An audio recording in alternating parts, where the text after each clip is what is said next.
Okay, we will now call the Plan Commission meeting of April 14th, 2026 to order. Roll call, please. Hannah here. Chinsky here. Lorik here. Gavich here. Guzikowski here. Oldani here. Seifert here. Okay, we're gonna go way back. Approval of minutes of March 10th, 2026. Seems like a long time ago.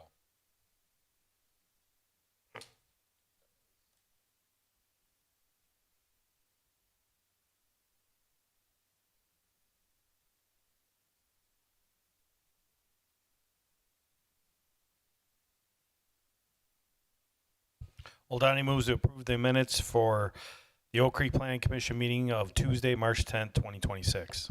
Seifert seconds. Roll call. Christine, will you begin? Hannah, I. Chinsky, aye. Lorik, aye. Gavich, aye. Guzikowski, aye. Oldani, aye. Seifert, aye. Okay, we'll move on to our very first item. That is item 4. It is a sign appeal, and it's to review a sign application for the Oak Creek Farmers Market. This is a temporary event, and it'll be located right here in Town Square Way. That is 361 West Town Square Way. Do you want to go over that? Yeah, thank you, Mr. Mayor.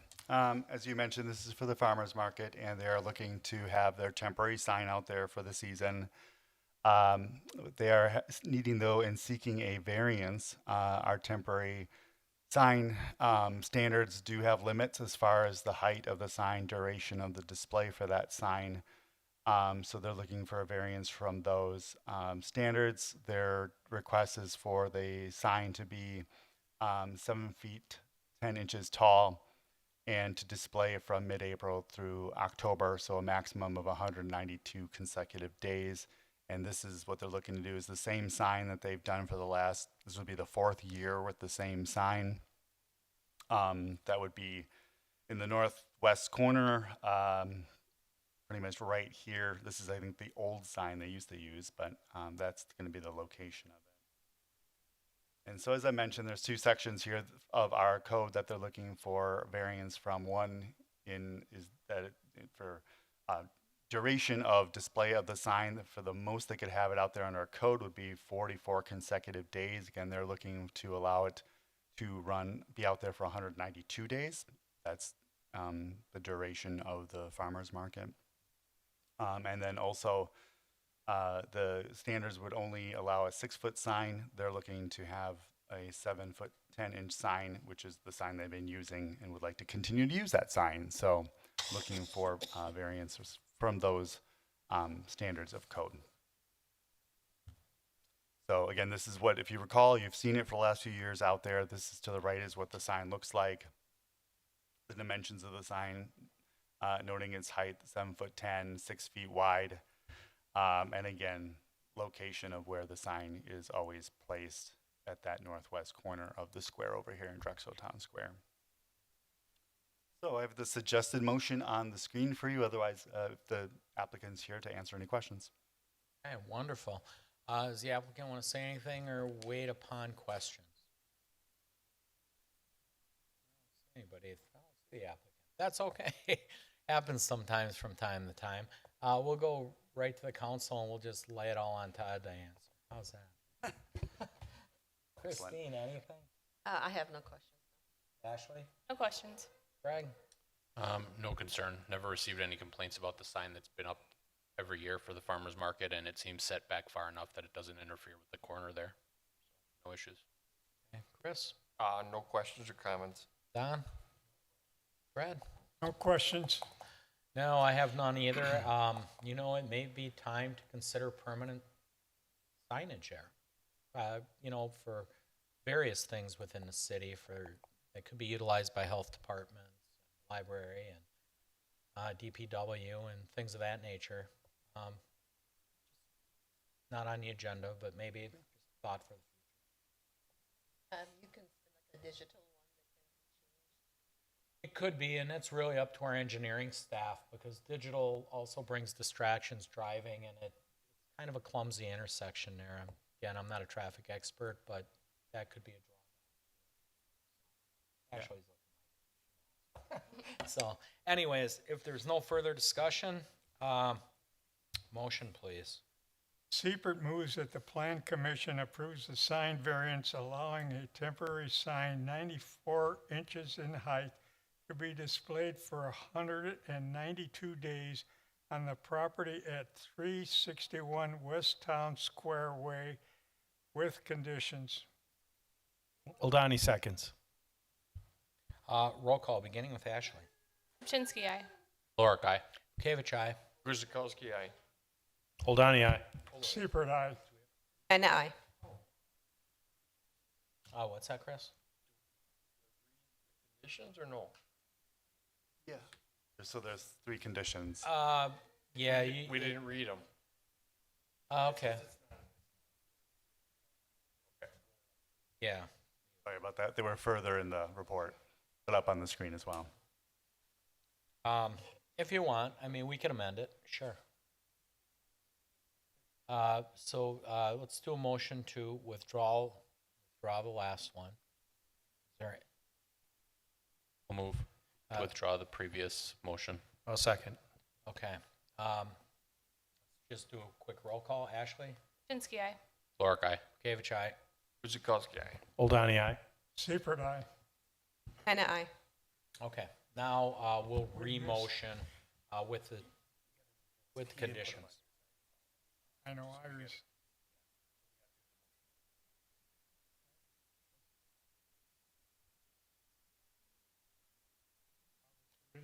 I know.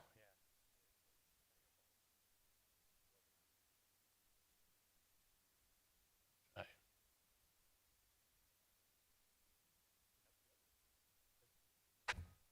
I guess we'll start all over then? Yep. Okay.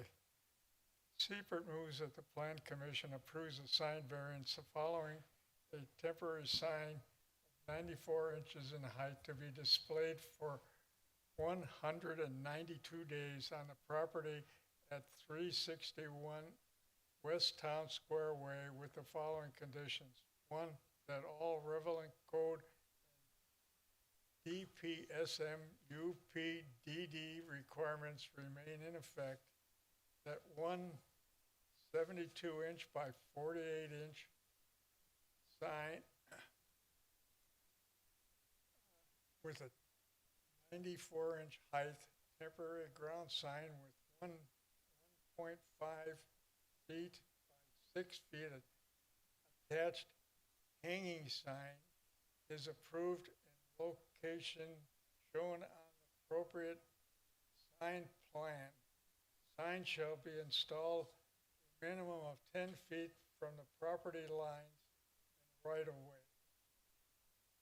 3, that the temporary sign permit shall be valid through October 25th, 2026. The sign shall be removed by October 28th, 2026. Oldani seconds. Okay, roll call. We'll go with Ashley again. Kupchinsky, aye. Lorick, aye. Bekavich, aye. Guzekowski, aye. Oldani, aye. Seifert, aye. And I.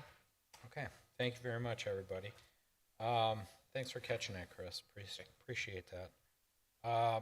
Item 5, it's a zoning text amendment. We'll review a draft ordinance to amend Table 17.0304C pertaining to adult daycare center use restrictions and to amend subsection 17.1001 pertaining to the definitions of the municipal code submitted by Aaron Tesh, Adult Daycare of Southeastern Wisconsin, LLC. Todd? Thank you, Mr. Mayor. And so staff was contacted by the applicant, who's at Adult Daycare of Southeast Wisconsin, and they were seeking to operate an adult daycare center in the city of Oak Creek.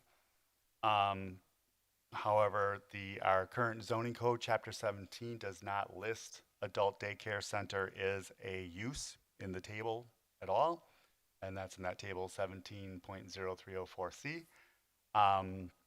We do have daycare in that table, but that definition tied with that use is specific for care for children under the age of 7.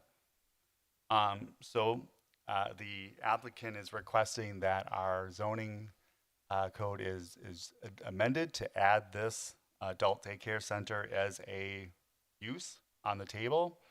and that use would be then permitted in the B2, B3, B4, B6, and institutional zoning districts as with a conditional use permit. So that would be similar to what we currently have for daycare centers.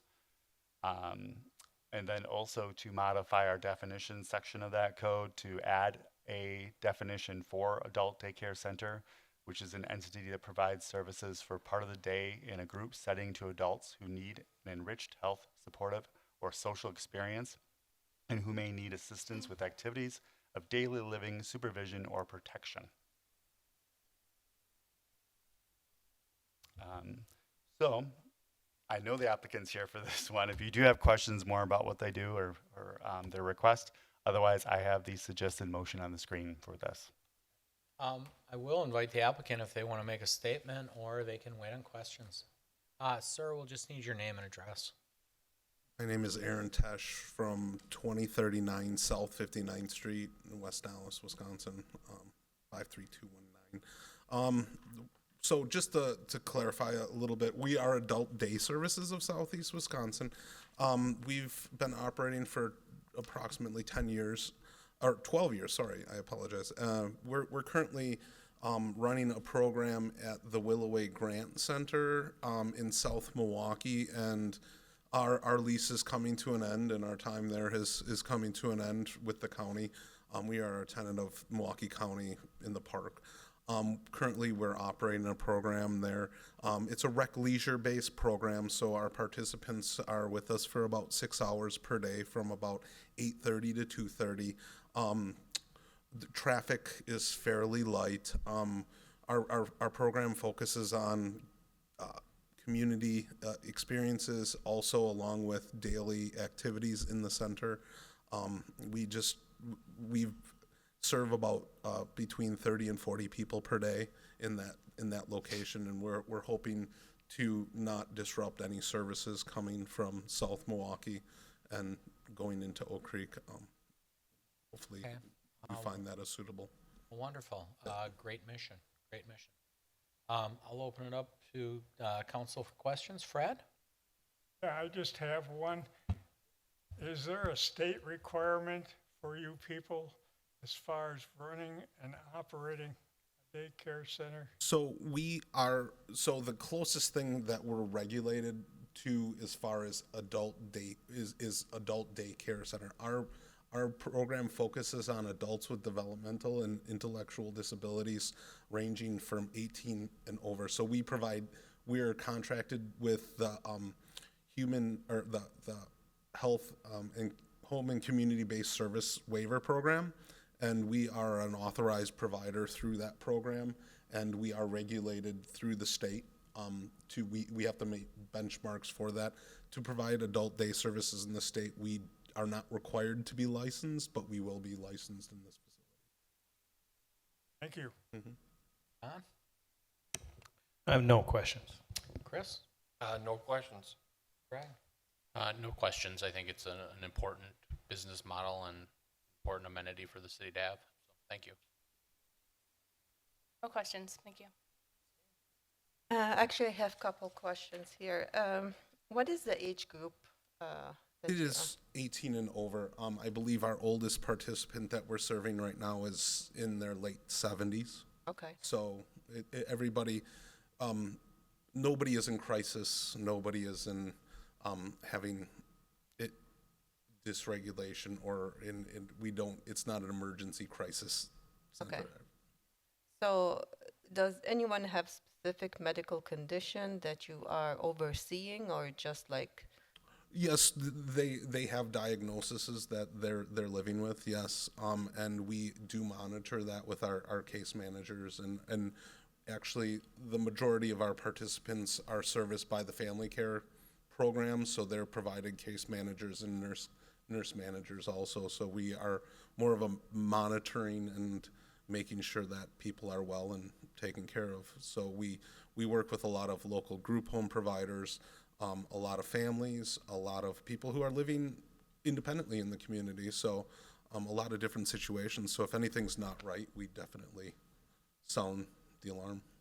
So within the 6 hours that you have or overseeing them, you have like medical staff that overseeing their medical conditions, or how are you monitoring that? We have a nurse, a registered nurse consultant that we use for our making sure that our medication passing and all of that medical side of things is in compliance.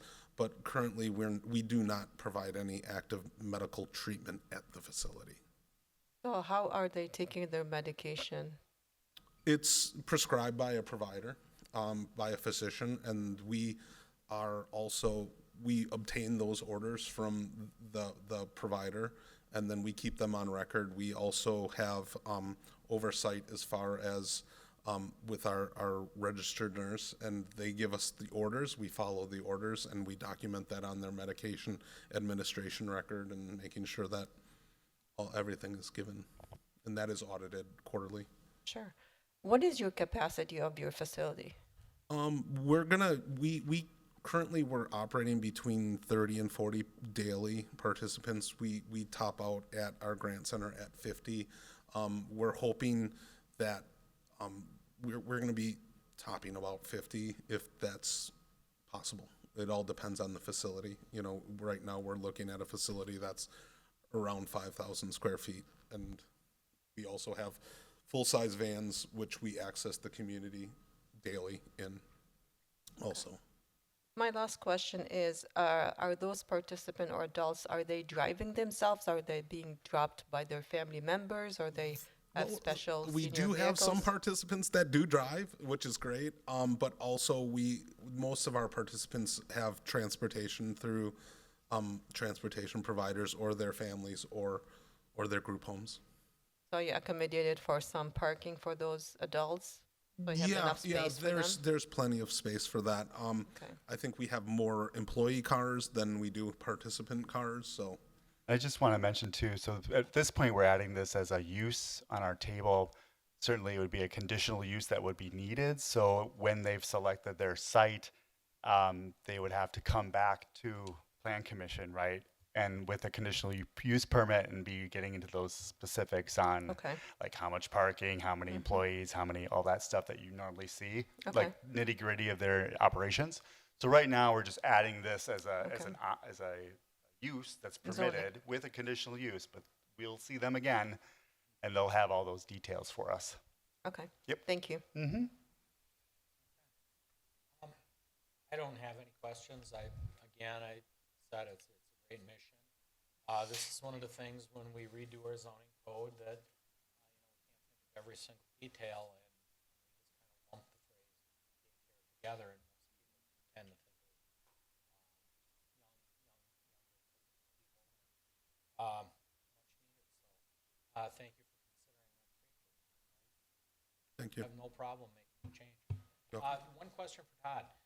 We did all the business districts, including the B6, and for those of you that don't know, the B6 is very heavy commercial, large retailer type area.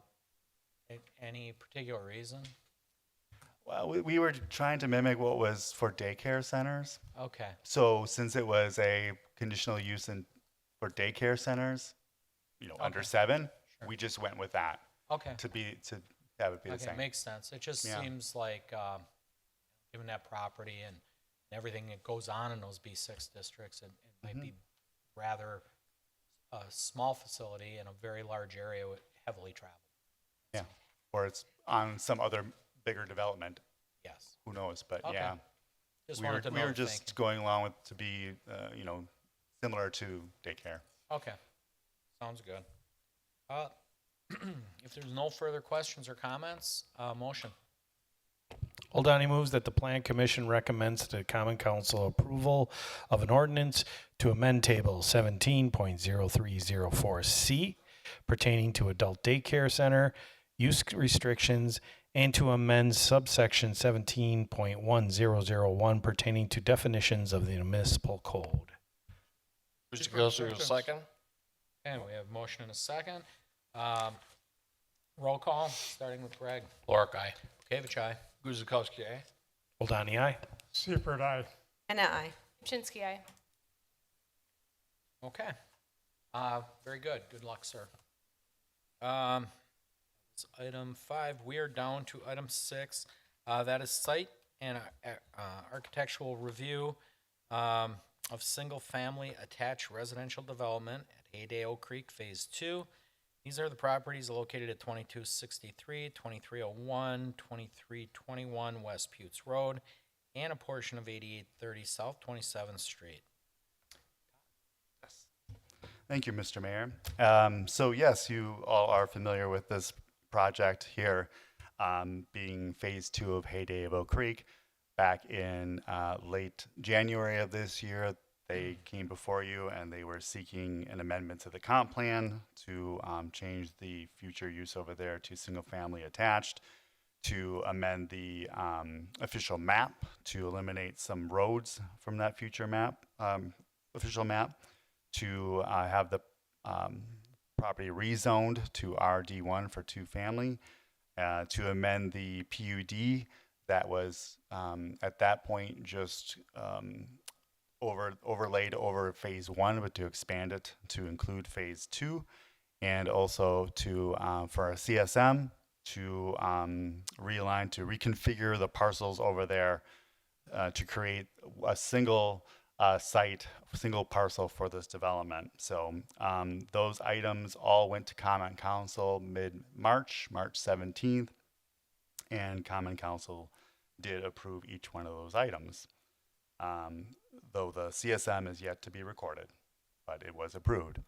So they're back here today for that next step, and that's for their site plan and architectural review, and hoping to get approval for that so they can move forward.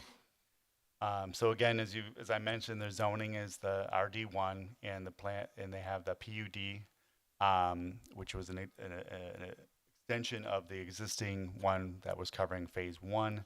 The comprehensive plan now does have this as single family attached for the future use, so what they're proposing fits in there.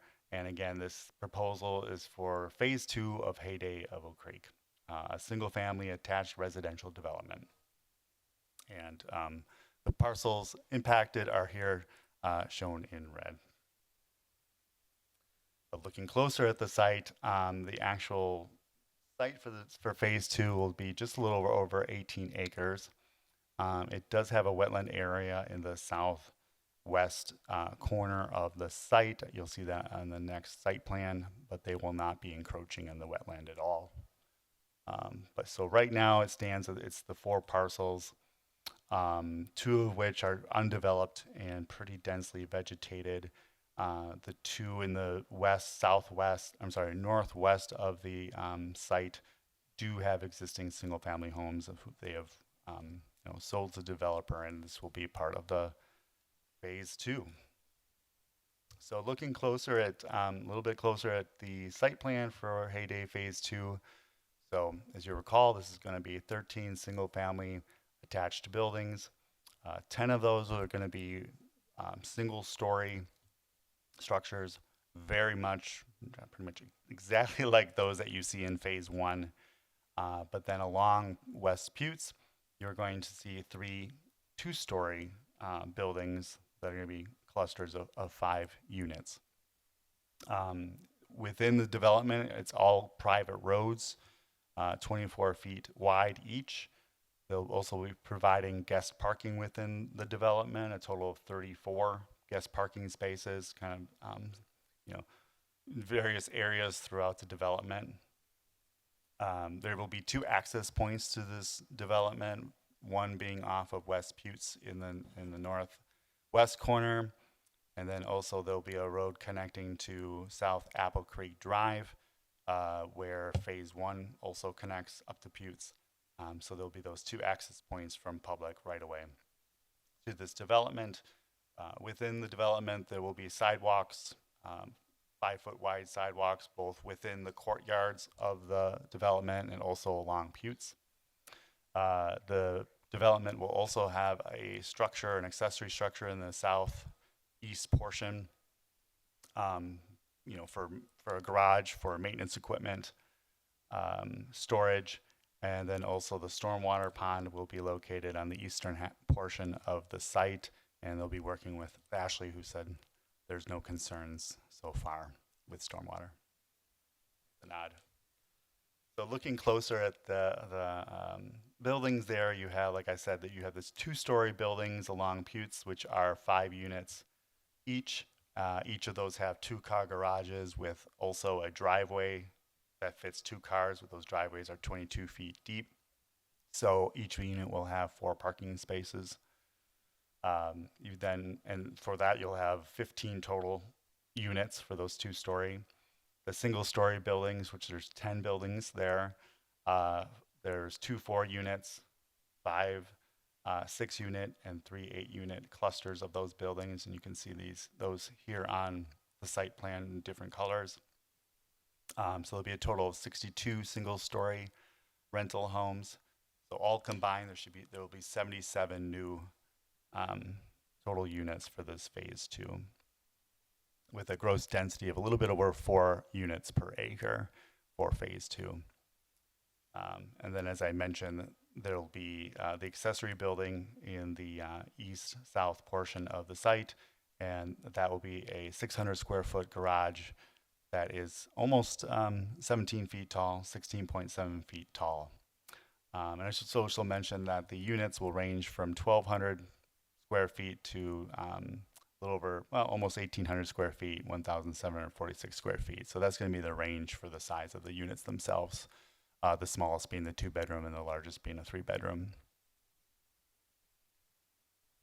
Architecturally, they're going to be very traditional architecture, and as I mentioned, those 1-story buildings, which are shown here, identical to those that are in the Heyday Phase 1, utilizing the vinyl siding and vinyl trim boards on the exterior. There'll be a 2-foot tall stone base around them as well, gabled roofs.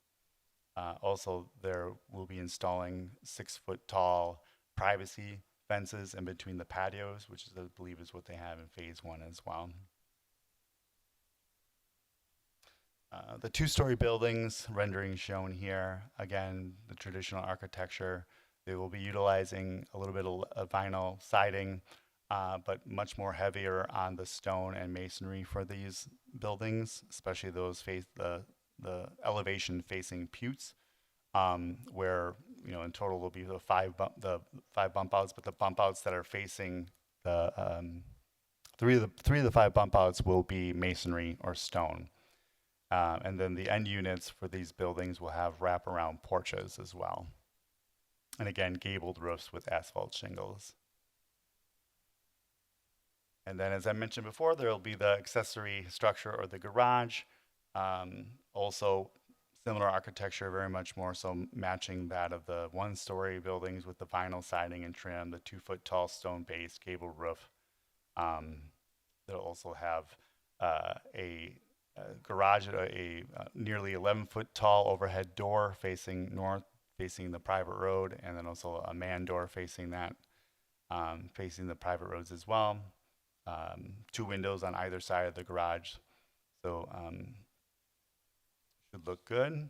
Landscaping plan, they were required to provide a landscaping plan per their PUD. This plan shows a variety of trees throughout the development, evergreen, deciduous trees as well. And then also quite extensive amount of trees in the transition area between them and this development and the property, the residential properties, both to the east and west.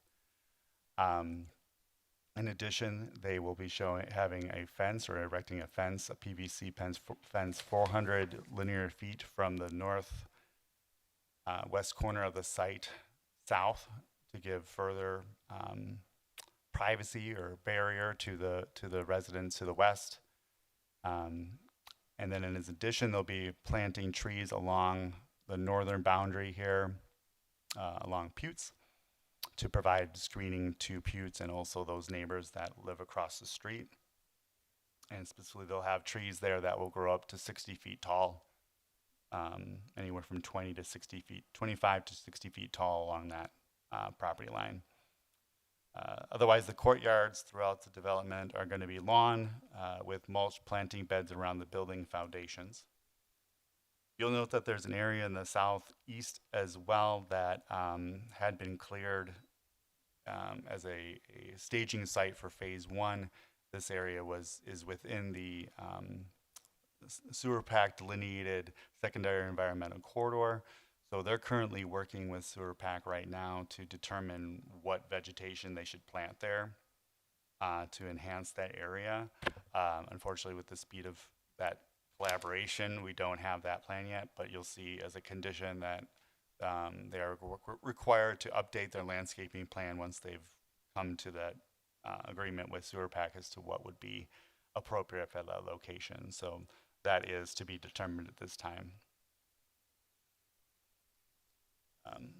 Tree preservation, they will be removing 85 trees from the site to make way for this development, which conventionally under our tree preservation ordinance, they would have to have quite a few replacement trees. Although you recall from earlier in the year when this was discussed that in lieu of the tree preservation, there would be a land swap that would occur here. And so this is just reminding you of that the corner lot here, which they currently own out on Drexel and 27th, would be dedicated or given to the city, and the portion of the city's property here to the east would be given to the developer for their site. So that was the in lieu of the tree preservation. So for lighting, they will be very similar again to what they have for lighting in phase one. All the buildings are going to have wall-mounted light fixtures around the perimeter of the buildings, next to the garages, over the garages, so it should be well lit for residents there. There will also be 20-foot tall pole mounted street lamps, 10 of them in total. That will be along the private roads and also right near the guest parking areas. The color temperature for these lights are all 3,000 Kelvin, which meets requirements from our municipal code, and there will be no light trespass over the 0.5 horizontal foot candles, so they are meeting that portion of our code as well as far as light trespass. And with that, I believe the applicants for this one are here. They can answer any questions you have. Otherwise, I have a suggested motion with 3 pages of conditions for you. All right. Would the applicant like to say anything before we begin, or just kind of wait? Okay, thank you. I know, we're not in a public hearing, but I know there's some residents here wishing to speak. So, I'll allow you to come up. Name and address, please. We'll take your questions, and then we'll try to get them. If there's a lot of them, we'll try to write them all down and answer them all at once if possible. If we can take care of them one at a time, just kind of see how the process goes. So if anybody wants to come forward, please do.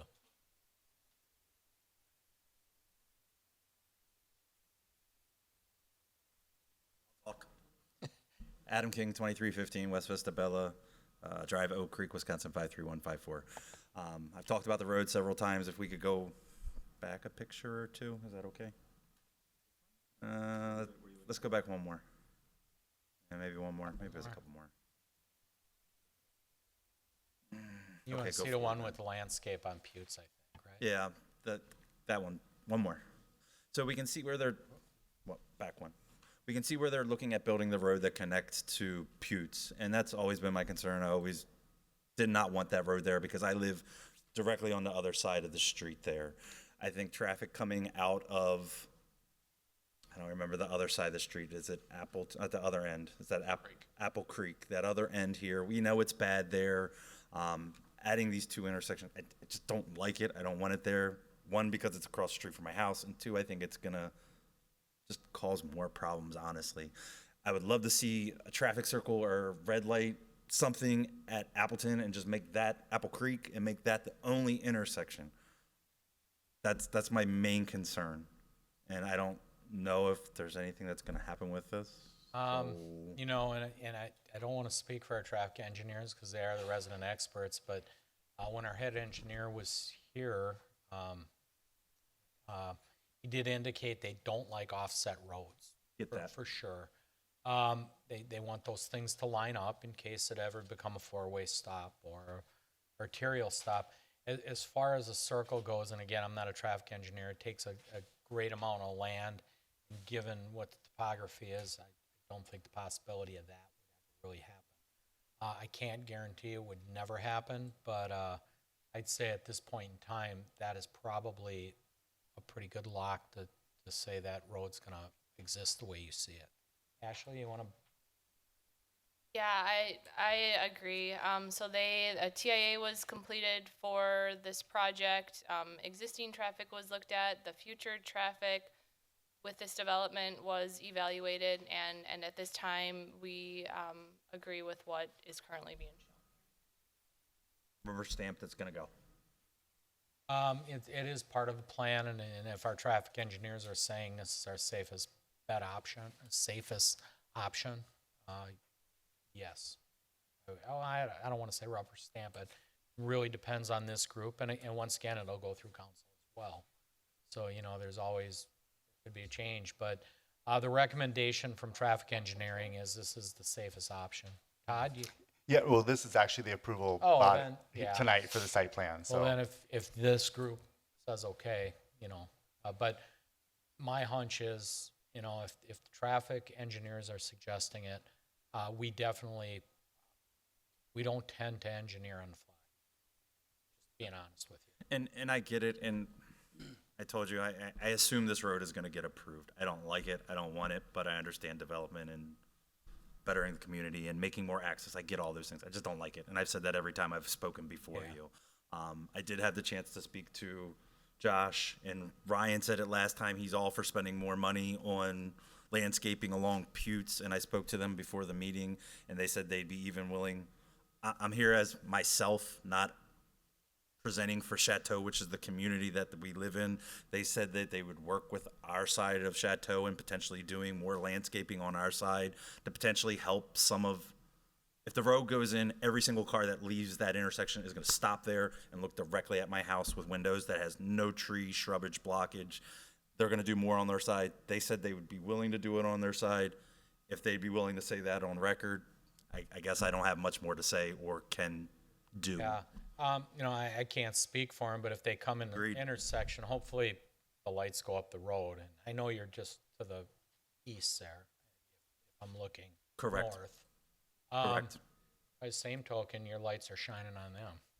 Well, it's the traffic lights don't bother me. It's the cars, Well, every single car leaving yeah. and stopping and being able to look into my windows. Like, I'm not going to be able to have my windows open anymore. Yeah, I get it, but cars coming the other way will look into the other ones too. Well, hopefully not. And their willingness to say that they would Yeah. work with, And again, that's a private matter between them and Chateau. So, absolutely agree. And I, is saying it on the record aloud that they would be willing to work with me, is that acceptable to try to, like, That's don't know. That's up to them. So I'll let them speak for themselves. You kind of got them there, I guess. I don't know. Josh Walreich with Heyday. Yeah, we're willing to work with you on this. Perfect. I'm fine to suggest that if you get some approvals from your Absolutely. association that allows us to put a couple trees, then we're fine to do Keep that. in mind, your association would be responsible for all maintenance and care. So I don't Yeah. even know that's if a my, private MOU. Yeah, and I don't know that my association will even agree with it, but having the opportunity for them to be willing to take that step farther, that means a lot to me. I appreciate yeah, it. no, that's And willing to do it. Todd, correct me if I'm wrong, but they'd also probably need approval from the city on vision triangles and stuff like that too, right? Yeah, it would all depend on where they would be planted. I mean, obviously, anything in public right-of-way, city would have to take a look at. Likely not an option, because then all of a sudden the city will be maintaining that, and we don't want to get into agreements with private property owners. But yeah, we would like to evaluate it given intersection and just looking at site distance. So you get the approvals. We're willing to put in the trees. I love it. I don't know that it'll happen, but again, I appreciate you willing to do that. I know it's going to be an additional fight on my end to do all of this, but I'm willing to attempt it. And even furthermore, I mean, you probably don't have experience dealing with the HOA, maybe you do, but if you do need help, right, we're willing to at least give you some lingo, right? Even So- better. Thank you. Well, we'll get your contact information. We'll try to be good neighbors. I appreciate it. Okay, do can I add something here? I used to live on 2014 West Vista Villa Drive, and I had similar issue across the street. So I work with the Association of Chateau, and we ended up putting a berm there. So this is something, I don't know if you want to consider a berm versus trees. So you just guys can work together. I worked with Matt Sullivan at that time from the city to kind of draft an MOU and see how would that work with, we did not have Apple Creek at that time.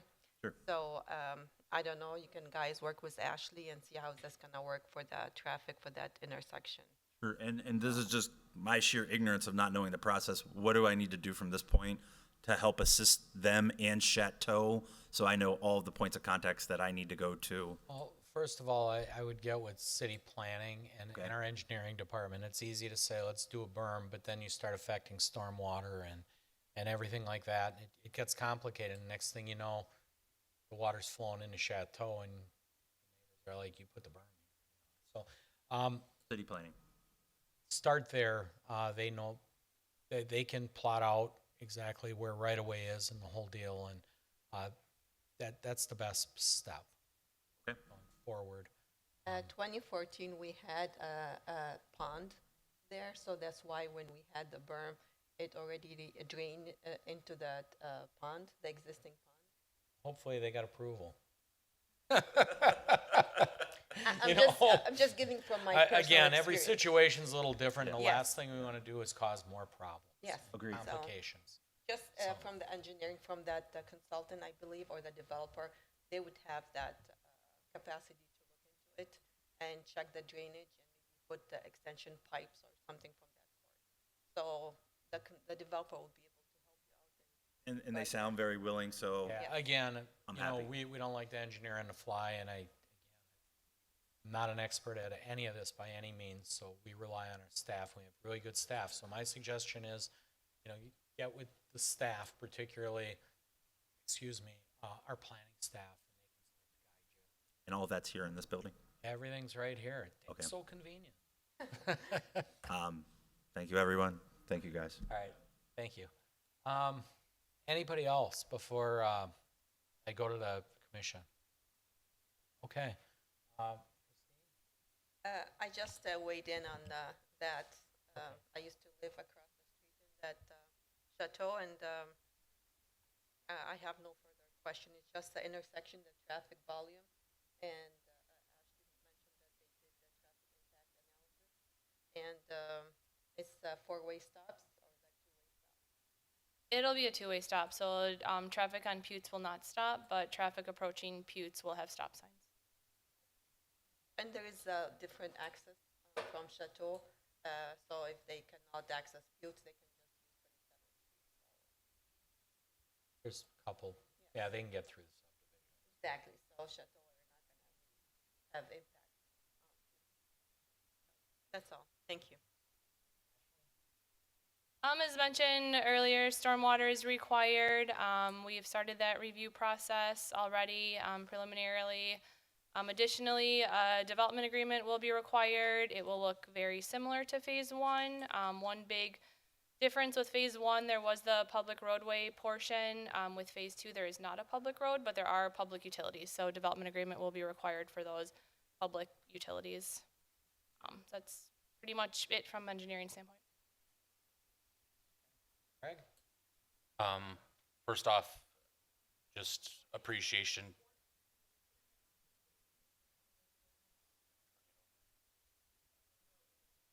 Really? Okay. If anybody feels unsafe, please feel free to join them. If the council cannot continue with a quorum, then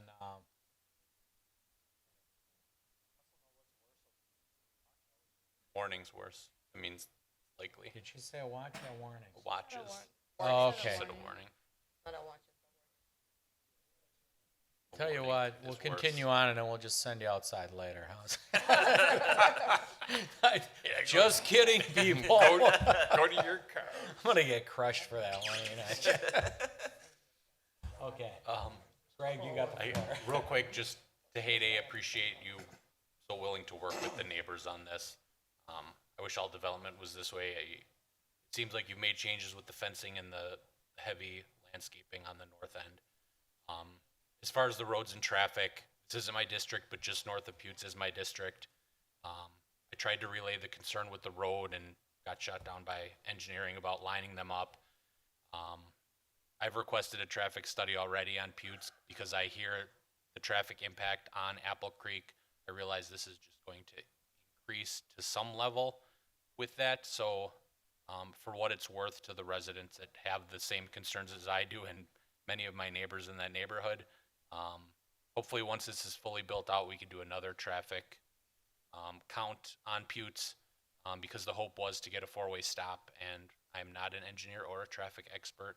And based on the counts, I was immediately told that it's not going to happen. We're nowhere near the counts needed for a four-way stop. So I have to take their word for it and look at the numbers. But for what it's worth, after this is built out, I have no problem requesting that they get counted again and see where we're at after that. Adam King, I just wanted to remind you, can you look into accidents and We'll do that as well. But that's it. Thank you. Okay, thanks, Greg. Chris? This, I appreciate Heyday working with the neighbors, stepping up and being a good neighbor. So I do support this, and I'm happy with what they did in phase 1. Don? Yeah, I got a question about the stormwater pond. So, according to the site, nope, go back, keep it there. According to this, we got a stormwater pond that looks a little different than most of the other prints. And then on L100, I think it's L100, it says, it doesn't say stormwater pond, it says proposed constructed wetland. I'm not sure what that means exactly. And it looks a little different than a stormwater pond. So just wondering, stormwater pond, is that what we're going for here? Yeah, I think Josh Warwick with Heyday. I think the reason why there's two different labelings is we've submitted for a grant, I think, and I think that one of those plans, the labeling is specific to that grant. But that is our stormwater detention facility for this project. And then I'm guessing like the prints I have in my hand are a little more accurate as far as scale and kind of the layout. But on this one we're looking at, that looks like the one that's up on the screen, like that stormwater pond is like right on top of those buildings. The one I'm kind of have in my hand, it looks like it's a little angled closer to the ones to the north, a little There it further is. away. Yeah, there. So I'm assuming this is what it's going to look like. Ryan Swingruber, 987 Bosworth Field Road in Barrington, Illinois. Correct. So the illustrative one with the color, they make it all blue, and the reality is it's going to be graded accordingly, and then have berms on the side based on whatever the engineering design is. So this is more of an accurate representation. So I think the illustrative one wouldn't be the one I'd be referencing. All right, Todd, leave it here. So from the property of the home to the stormwater edge, it looks like it's a little different to the north and the south. How far are we talking there? Like what's the distance ish? If it says there, I can't read it. I'm sorry. Yeah, we could scale it and get you a good answer on that. But I think, are you asking from the actual water or from the constructed facility? Because the constructed facility does have a berm around it. Okay, it does? Yes. All right. That's what I'm getting. Because I know we've kind of required some fencing for stormwater that's not nearly as close as this. Where I mean, from like way further away, and there was been fencing required. And I don't know if there's been talked to, because just from looking at this scale, it's pretty close. Pretty close. And your concern is close to the adjacent property line or to our buildings? Your buildings. Okay. Yeah, your buildings. So I don't know if that was ever a discussion about fencing. I'm not saying we should require it, but I know we have required it for ponds that were much further away than this. So it's a little concerning to see a pond this close to the actual properties. That's really my only comment on this whole thing.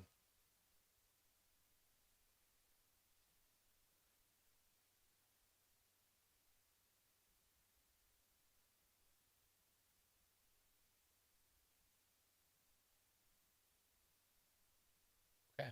Anything?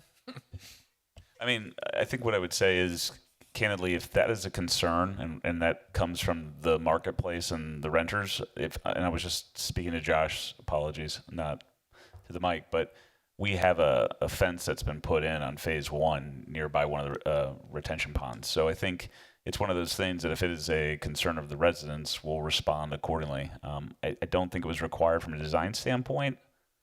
We could look into that. But certainly, if it is a valid concern, we'll put something in place, because the last thing we want is residents living at the property that voice that same concern. So, Yeah, and normally it's not required, but there have been times, and I do believe in phase one there were some concerns, which, again, it was, I don't know how great my memory is, but there were some residents there that actually shouldn't have been on the property either way. That's one up. But I think you did accommodate that's it. correct. In phase one, it was the resident to the east, right there. That's in the white box next to the detention. We had put a vinyl fence up for safety for their grandson. No different than we're putting one on the west side of the property, which is roughly 400 or 600 linear feet.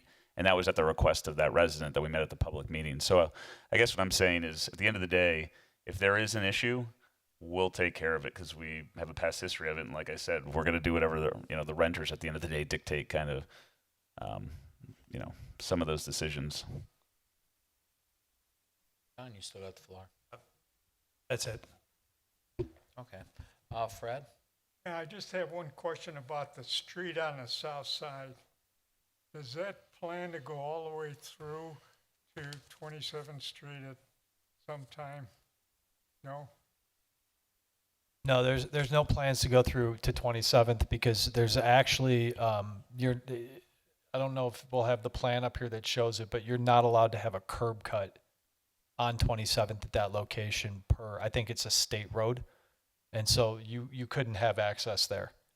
You can't have access. No, and there's also a lot of wetlands between those locations. So if we wanted the road to traverse all the way through to 27th, it would have to go through a lot of wetlands. So it doesn't make a ton of sense. But the reason why you see the road going to the property line is because that is potential access to the parcel that the city will own in the future, if it's approved tonight. And that will provide the opportunity for the city to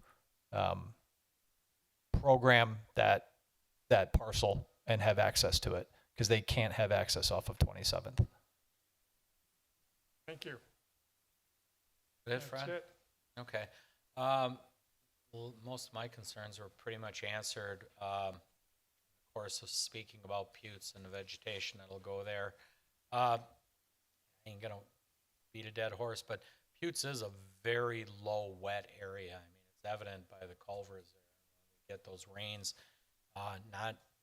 There's other parts of the city that are same way in some regards too.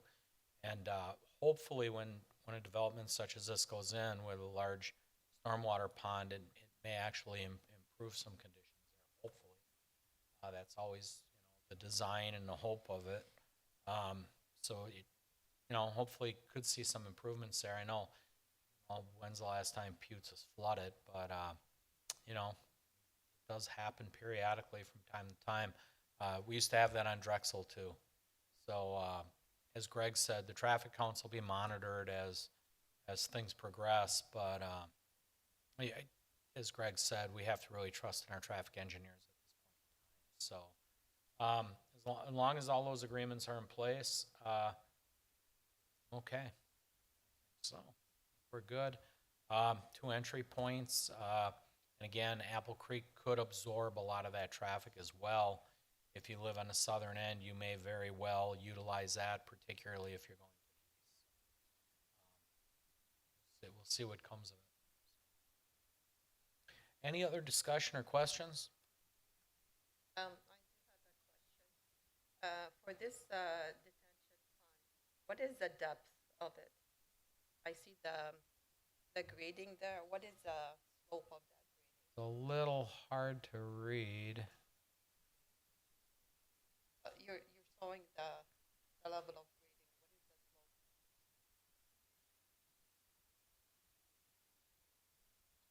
is the slope? I guess what I'm trying to get to is if it's a steep slope here, it should be fenced in, some sort of protection from anybody crossing of it. I think given the length of it, I don't think it's over 5 foot. If you give us a minute here, we can pull up engineering Looks like plans. 735. I don't know if that's a 730. Maybe Yeah. 4.5 So feet. there is a safety shelf that's required for all ponds. So that's a 10-to-1 slope. So it's not like the water hits and all of a sudden you're at a 3-to-1 or 4-to-1 slope. So there's a distance with a safety shelf, and I mean, just looking at your high water level here, there's a 10-foot elevation difference between that water elevation and the floors of the garage. So there is a separation in elevation for that, and then there is that safety shelf as well.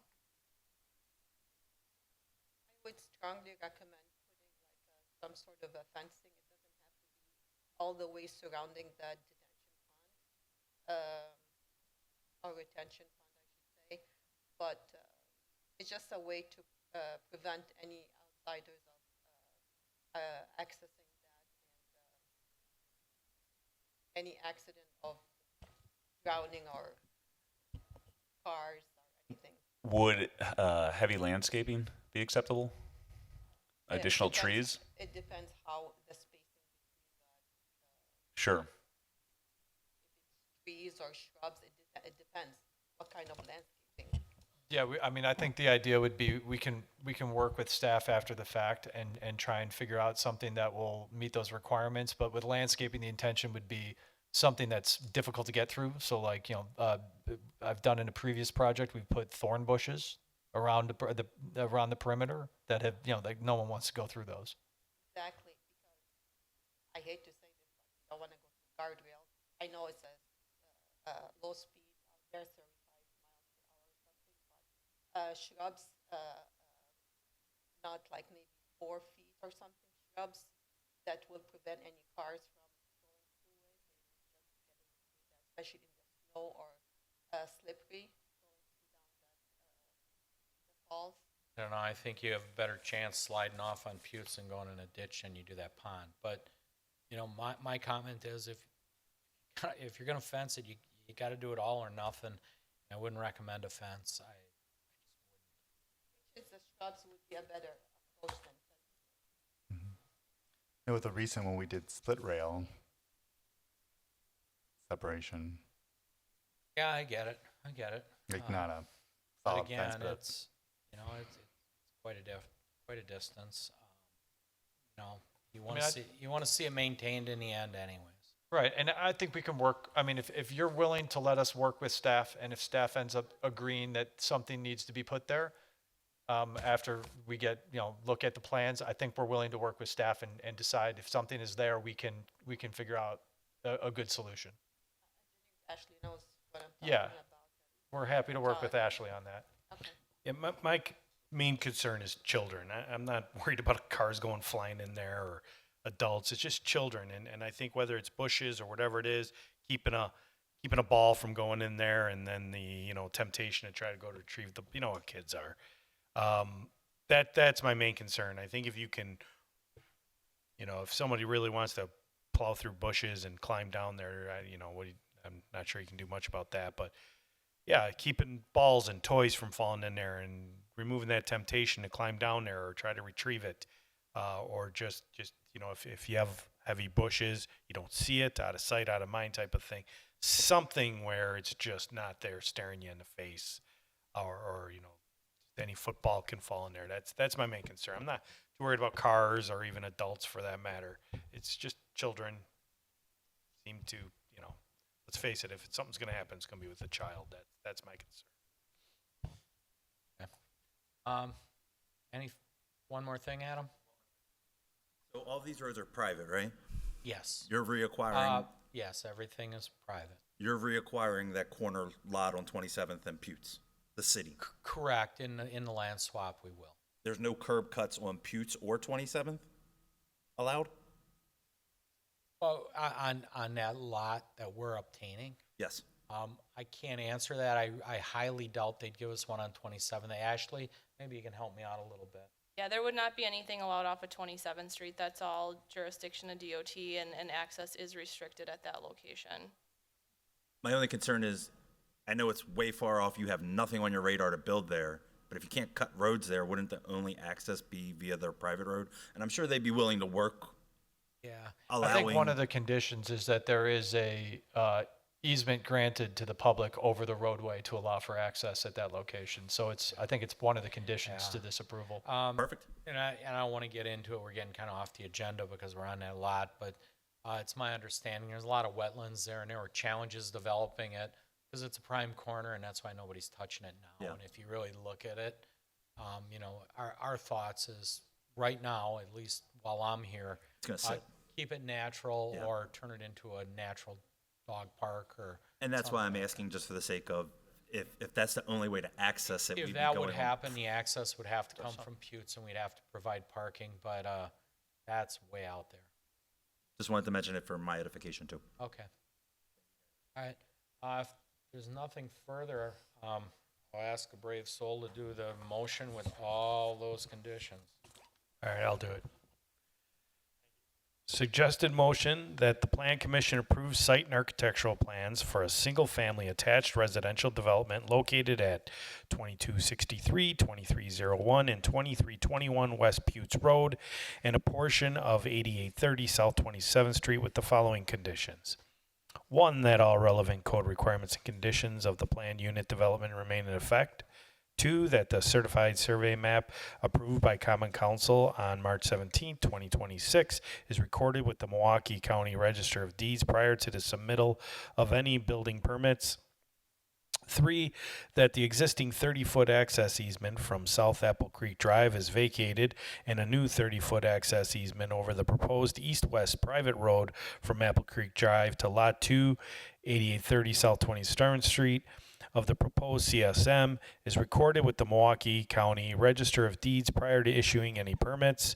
Four, that a development agreement between the City of Oak Creek and the applicant is executed outlining compensation consisting of land conveyances for modifying the city's tree preservation requirements and conveyance of ownership interest of the land between the applicant and the City of Oak Creek prior to issuing any permits.